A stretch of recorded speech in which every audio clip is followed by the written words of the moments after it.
بسم اللہ الرحمن الرحیم۔ السلام علیکم ورحمۃ اللہ وبرکاتہ۔ طویل عمر، دشمنوں پر غلبہ، ناگہانی موت سے بچنے کا عمل۔ حضور اکرم صلی اللہ علیہ وآلہ وسلم نے فرمایا، جو شخص یہ چاہے کہ اس کی موت میں تاخیر ہو جائے، اسے دشمن پر غلبہ حاصل ہو اور وہ ناگہانی موت سے بچا رہے، تو وہ آغاز صبح اور آغاز شام کہ وقت 3 بار یہ دعا پڑھے، یعنی صبح و شام 3 مرتبہ یہ دعا پڑھے: سبحان اللہ ملء المیزان ومنتہى الحلیم ومبلغ الرضا وزینۃ العرش۔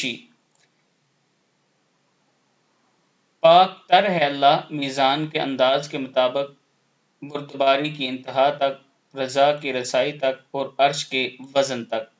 سبحان اللہ ملء المیزان ومنتہى الحلیم ومبلغ الرضا وزینۃ العرش۔ صدق اللہ العظیم۔